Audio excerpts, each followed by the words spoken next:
2023 में अपना investment summit किया, वो आपके सामने है, जहां 20,000 करोड़ रुपए के प्रस्ताव नहीं आ रहे थे, आज उसी उत्तर प्रदेश में, जैसे नौटियाल जी कह रहे थे, कुछ हजारों तक ही जाता था, आज हम लोगों के पास 40 लाख करोड़ रुपए के निवेश के प्रस्ताव है। 40 लाख का मतलब 1.5 करोड़ युवा को सीधे सीधे नौकरी की गारंटी। मुझे बताओ, कोई गवर्नमेंट 1.5 करोड़ लोगों को एक साथ नौकरी दे सकती है क्या? कभी नहीं दे सकती, कभी नहीं दे सकती, क्योंकि इतने बड़े पैमाने पर एक समय सीमा के अंदर सरकार के पास बड़े पैमाने पर नौकरी है, अलग अलग सेक्टर की। जब खाली होगी तब सरकार करेगी। 1000, 2000, 5000, 10,000 हम पुलिस की भर्ती कर रहे हैं, क्योंकि पिछली सरकारें नियत ठीक नहीं होने के कारण नहीं कर पाए। हमने 1,54,000 पुलिस की भर्ती अलग अलग देश में कर दी, और ठीक है, एक बात तो हो गई। लेकिन ये कोई बोलेगा कि हर साल 1 लाख पुलिस की भर्ती होगी, कठिन नहीं हो सकता, क्योंकि संख्या सीमित है। लेकिन बिजनेस में एक साथ 1.5 करोड़ लोगों को एक साथ नौकरी मिल जाए, ये संभव है, बिजनेस में संभव है, और निवेश के माध्यम से संभव किया जा सकता है। और उत्तर प्रदेश ने इस दिशा में जो बेहतर प्रयास किए हैं, आज उसके परिणाम हम सबके सामने आते आए हैं। और सुरक्षित वातावरण में न नागरिक आपको पसंद कर पाएंगे, और नहीं कोई बिजनेस में अपने स्वयं की सुरक्षा को, अपनी पूंजी की सुरक्षा को खतरे में डाल करके आपके यहाँ निवेश नहीं करेगा। लेकिन हम लोगों ने जब पॉलिसी अपनी बनानी प्रारंभ की, पहली हमारी औद्योगिक विकास की जो पॉलिसी बनी थी, तो हम लोगों ने रोजगार और औद्योगिक विकास, निवेश से संबंधित पॉलिसी का नाम भी रोजगार के साथ जोड़ करके हमने कहा है, क्योंकि रोजगार, ये निवेश हमें इसलिए ले जाना है कि यह उत्तर प्रदेश के औद्योगिक विकास को आगे बढ़ाएगा ही, लेकिन साथ साथ यहाँ के युवाओं को रोजगार के साथ भी जोड़ेगा। रोजगार और औद्योगिक विकास के इन पहले हम लोगों ने अपनी पॉलिसी रूप में बनाई, और आज मैं कह सकता हूं उत्तर प्रदेश ने लगभग अपनी 27-28 सेक्टर की अपनी पॉलिसी तैयार की है, और बहुत सारी पॉलिसी ऐसी है जो देश के अंदर अकेले उत्तर प्रदेश उनको लेके चलता है। डिफेंस एंड एरोस्पेस की पॉलिसी हो, सेमीकंडक्टर की पॉलिसी हो, या फिर लॉजिस्टिक की जो पॉलिसी यूपी की है, या यूपी ने अलग अलग सेक्टर से जुड़े हुए, चाहे वह कंप्रेस्ड बायोगैस से जुड़ी हुई पॉलिसी हो, अलग अलग सेक्टर की 27-28 पॉलिसी हम लोगों ने इसके बाद क्रमशः आगे लेकर के हम लोग चले हैं। और अब तो उत्तर प्रदेश एफडीआई और फॉर्च्यून 500 पॉलिसी के साथ भी आकर के देश और दुनिया के उस निवेश को अपनी ओर आकर्षित करने के लिए कार्य कर रहा है। जो सकारात्मक वातावरण आज उत्तर प्रदेश के अंदर बन पाया है। उत्तर प्रदेश भारत की आबादी का सबसे बड़ा राज्य है, 25 करोड़ की आबादी यहां निवास करती है, लेकिन इस 25 करोड़ की आबादी के उत्तर प्रदेश में ऐसा क्या नहीं था जो उत्तर प्रदेश को देश की अग्रणी अर्थव्यवस्था के रूप में स्थापित नहीं कर रहा था। सब कुछ तो हमारे पास था। आज की सबसे सस्ता मैन पावर हमारे पास है, स्किल मैन पावर हमारे पास है। देश की कभी शिक्षा के प्रमुख केंद्र के रूप में काशी और उसके उपरांत प्रयागराज ने अपनी एक बड़ी भूमिका का निर्वहन किया था, उसको लीडरशिप दी थी। कभी एक प्राच्य विद्या के केंद्र हुआ करते थे। दुनिया का सबसे प्राचीन जो गुरुकुल है उसके बारे में कहा जाता है महर्षि भारद्वाज का गुरुकुल था, जो प्रयागराज में स्थित था। लेकिन समय के अनुरूप हम समय के इस कालचक्र को नहीं समझ पाए। परिणाम क्या था? इस शिक्षा का केंद्र होने के बावजूद, स्किल मैन पावर होने के बावजूद, सबसे उपजाऊ भूमि होने के बावजूद और दुनिया का सबसे अच्छा जल संसाधन होने के बावजूद भी हम पिछड़ गए। कारण एक ही है कि हमने समय की गति को नहीं पहचाना, हम उस गति से अपने आप को 2 कदम आगे रखने में कहीं ना कहीं भटक गए थे और परिणाम हम सबके सामने है। जीरो टॉलरेंस क्या होती है? उत्तर प्रदेश की कानून व्यवस्था और माफिया के खिलाफ की गई कार्रवाई उसका एक उदाहरण आपके सामने हो सकता है। उसके लिए पता नहीं क्या हो सकता है, किस स्तर पर जाकर के कार्रवाई की। सरकार को बहुत सारी चुनौतियों को फेस करना है, लेकिन कोई भी रहा हो अपराधी, माफिया कोई भी हो, उससे उसी सख्ती के साथ निपटेंगे जिस क्रूरता के साथ वह एक सामान्य नागरिक किसी बेटी के साथ और किसी व्यापारी के साथ व्यवहार करता था, उसी क्रूरता के साथ सरकार भी उससे निपटने का कार्य करेगी। उत्तर प्रदेश सरकार नहीं करती। आज परिणाम है, उत्तर प्रदेश सुरक्षित है। अब उत्तर प्रदेश में कोई दंगा करने का नाम नहीं देता है। कोई दंगा करेगा तो उसको मालूम है कि इसके दुष्परिणाम भी क्या होने जा रहे हैं। आज वातावरण अच्छा है, लेकिन इस अच्छे वातावरण के लिए पुलिस के मनोबल को बढ़ाने के लिए भी सरकार को कदम उठाने पड़ेंगे। अब अनुमान करिए उस राज्य की स्थिति क्या रही होगी जिसके पास 4 लाख के पुलिस बल में आधी जगह खाली रही है, आधी जगह खाली, और उसमें भी 25% लोग ऐसे थे जो एक राजनीतिक दल विशेष के नेताओं और गुंडों की सुरक्षा में लगे हुए थे। यहां बिजनेसमैन को सुरक्षा नहीं मिलती थी, कॉमन मैन को सुरक्षा नहीं मिलती थी, लेकिन पेशेवर माफिया और अपराधियों को सुरक्षा मिलती थी। वह पुलिस की भीड़ के साथ जाति अपराध करके आता था, कोई उसको रोकने वाला नहीं था। तो हम लोगों ने सबसे पहले उनकी सुरक्षा विड्रॉ की। हमने कहा कि गुंडे को सुरक्षा की कौन आवश्यकता है, ये तो स्वयं दूसरों की सुरक्षा के लिए खतरा पैदा करता है। दूसरा, पुलिस की भर्ती को पूरी ईमानदारी के साथ किया। पुलिस की ट्रेनिंग की क्षमता को बढ़ाया गया।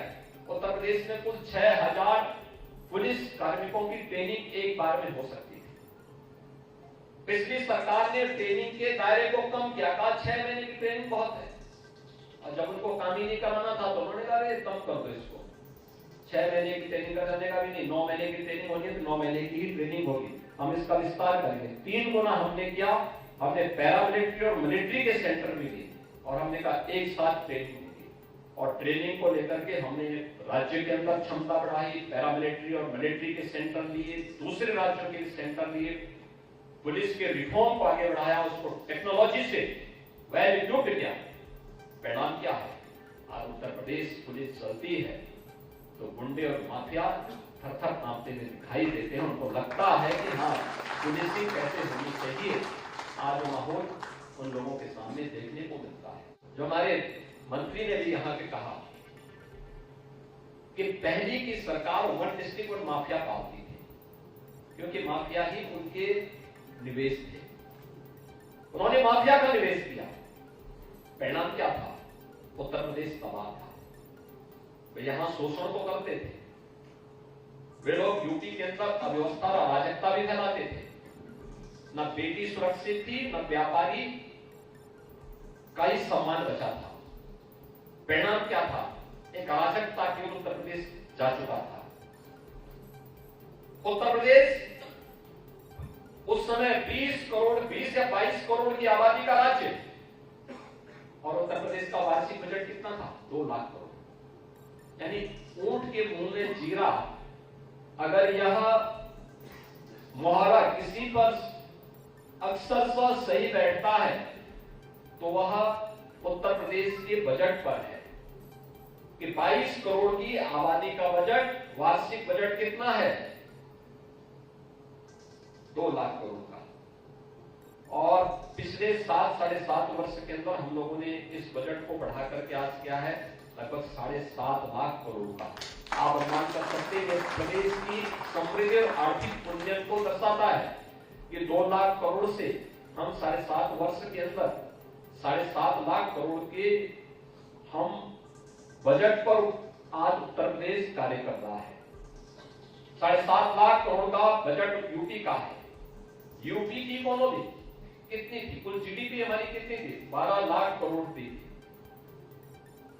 और आज यही उत्तर प्रदेश की जीडीपी 23-24 में बढ़कर के यह 26 लाख करोड़ की हो चुकी है और हमारा अनुमान है कि इस वर्ष के अंत तक मार्च 2025 में यही उत्तर प्रदेश की जीडीपी 32 लाख करोड़ रुपए की होगी।